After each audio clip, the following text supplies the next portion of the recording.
Ladies and gentlemen, how do? We're back on the 350 power valve engine. Just a few things to cover before I get back to the crankshaft. I've just removed the top half of this case. You've got your 12mm nuts underneath. You've got your 10mm bolts on the top.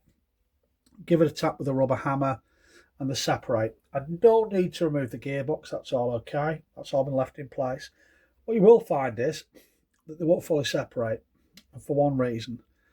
And the reason is we've got the clutch actuating arm. And what happens is you've got your clutch push rod inside the primary shaft. It rests up against, oh, I'm not doing a very good job of this here. It rests up against here because it actuates it. It'll catch on this section here when you try and lift it up. Okay, so it'll be really difficult to separate. It won't come up. So the answer is, making a Horlicks of this, slacken off your nut, your lock nut, wind out your adjuster. It allows your push rod to move back fully, and then your top case will come away with your clutch actuating arm in that case. If you don't wind it back, it'll catch against here and you cannot lift the actuator up in your top case. So if you want to leave everything intact in your cases, your lower cases, that's the way to do it, and it'll separate quite easily. Crank's in place. I've lubricated the big end bearings, put a little bit of two-stroke oil on those. I need to give the top case a little lick of paint. I like to use, good quality, heat-resistant engine paints, and it's supposed to be satin black on the top, so we'll get that done tomorrow. One thing I need to tell you about is the crankshaft seal on the primary side. If you have a look at the Haynes manual, if you have a look at Fowler's website with a parts list on, it always shows you the seal fitted incorrectly. And some people get this wrong. Well, don't do it. A lot of people know that they've been in the game for a long time, but if you've never done it before, you might look at the manual and think that's the way to do it, but it's not.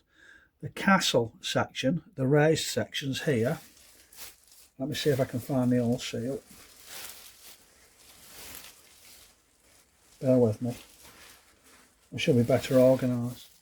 Okay, so there we have it. This castle section, this raised sections here, go against the main bearing on the crank on the drive side. Like I said, the manuals, etc., all show it fitted this way, which is wrong. So make sure when you work on your engine, you put it back together, that's in the right place. I've got that half moon clip in the bottom case here, which goes into the groove on your drive side main bearing to locate it. As we said before, everywhere else we have these small O-rings, which when the top's clamped together will help stop these moving and rotating in the cases.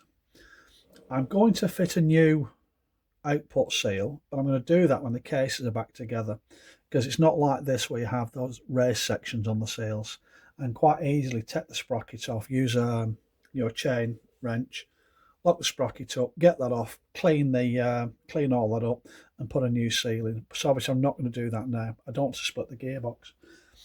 That's it really. So the crank's back in.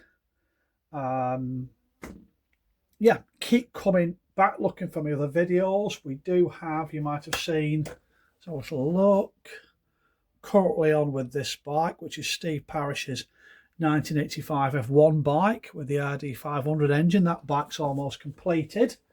That's been a 3-year project, that one. It's been a labour of love, without a doubt. But in between that, I've got to get other jobs done. So, and this is what I'm doing with this. It's an LC2 1983-84. This bike will be up for sale when it's done. You'll see more images of the rolling chassis maybe a little later this week or next week. I just want to make sure the engine's good and it's going to be usable, and a bit of a disappointment finding the crankshaft needed doing, but hey, that's okay. We've done it now. We've done it now. We know I can sell the bike with confidence, knowing that I fitted, I put it back right, and we've got quality parts in. Okay, so check my other videos out. Keep coming back. Look after one another. You know what's coming next. Be lucky. Catch you again.